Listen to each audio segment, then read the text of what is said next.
ഒരു കനാൽ നിർമ്മിക്കുന്നതിന് നഷ്ടമായത് 20,000 ജീവനുകൾ.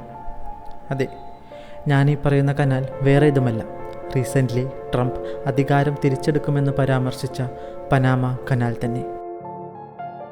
16-ാം നൂറ്റാണ്ടിൽ ഒരു ആവശ്യമായിരുന്നു പനാമയിലെ അറ്റ്ലാന്റിക് ഓഷനും പസഫിക് ഓഷനും കൂടെ കണക്ട് ചെയ്യാൻ. കച്ചവടം നടത്താൻ വേണ്ടിയായിരുന്നു അവർക്ക് ഇങ്ങനൊരു ആവശ്യം വന്നത്. പിന്നീട് 19-ാം നൂറ്റാണ്ടിൽ ഫ്രഞ്ച് ആ പദ്ധതി ഏറ്റെടുത്തു. സൂയസ് കനാൽ പണിത ഫെർഡിനാൻഡ് ഡി ലെസപ്സ് ആയിരുന്നു എഞ്ചിനീയർ. പക്ഷേ ബലമുണ്ടായില്ല. ഉരുൾപൊട്ടൽ, പ്ലാനിംഗ് ഇല്ലായ്മ, എംപ്ലോയീസിന് വരുന്ന അസുഖങ്ങൾ, മലേറിയ, യെല്ലോ ഫീവർ കാരണം പ്രൊജക്റ്റ് നിർത്തിവെക്കേണ്ടി വന്നു. അങ്ങനെ തന്നെ ഒരുപാട് മനുഷ്യജീവൻ അവിടെ പോയി കഴിഞ്ഞു. പിന്നീട് 1904-ൽ US ഈ പ്രൊജക്റ്റ് ഏറ്റെടുത്തു.